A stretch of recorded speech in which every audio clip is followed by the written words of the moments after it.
Now to talk about this and more is Democratic Congresswoman Jackie Speier. She's a member of the House Intel Committee and Armed Services Committees. Congresswoman, thanks so much for being here.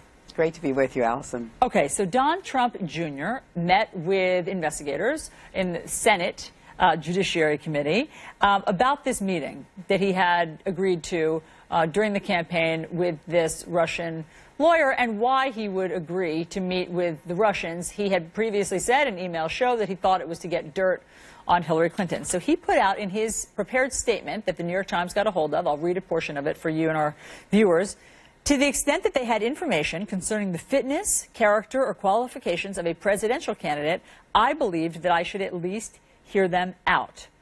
What do you think of what was learned yesterday? Well, I think we still have more questions to be asked. And, you know, for the longest time, we didn't even know that this meeting took place. This is the first concrete evidence that has been made public that there was an attempt at collusion or coordination, and that there was a willingness on the part of the Trump campaign and part of his inner circle, his son, to work with the Russians to get, quote, dirt on Hillary Clinton. So this is just the beginning of that potential investigation. That was one meeting. We don't know how many other meetings took place. Look, we hear so many people say, when is this going to be wrapped up? You know, when is this going to be over? How close do you think you are to reaching some conclusion? You know, I think we're maybe 40% along. I think we still have a long way to go. But, you know, everyone's tired of Russia. We're tired of Russia. But let's be really clear.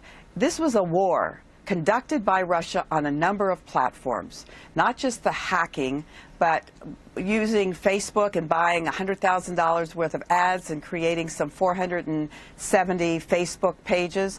It also was troll farms that were conducted out of St. Petersburg, where they were using every imaginable means they had at their disposal to undermine our democracy. And wars are about undermining our democracy, and this is an example of what Russia has done consistently and more dramatically in the 2016 election. And finally, probably the most critical issue that we have to deal with is to what extent they hacked into our election systems. And I have grave concerns about their ability to get in.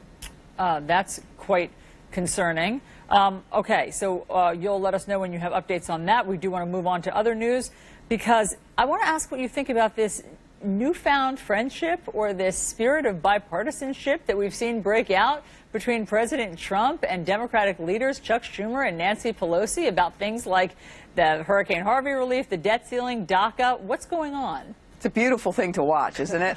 I think the American people are thirsty for bipartisanship, and I think everyone's got to take their armor off and start finding ways to deliver for the American people.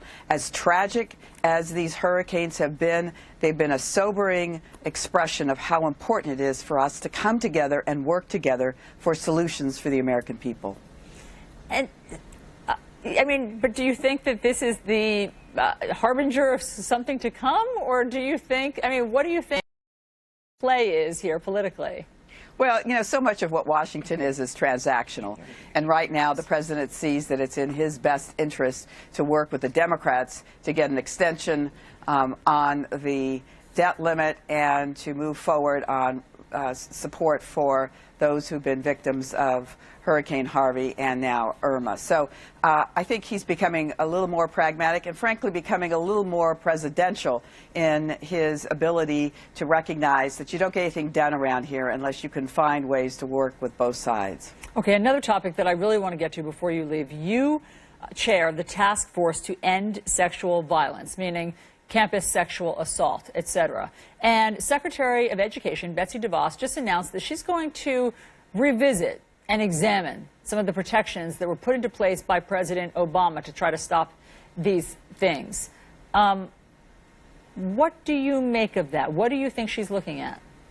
I actually think that it's code to undermine the efforts that we have been so successful at moving forward to protect young people who are college co-eds at colleges. 20% of them are going to either be assaulted or an attempt of sexual assault is made on them.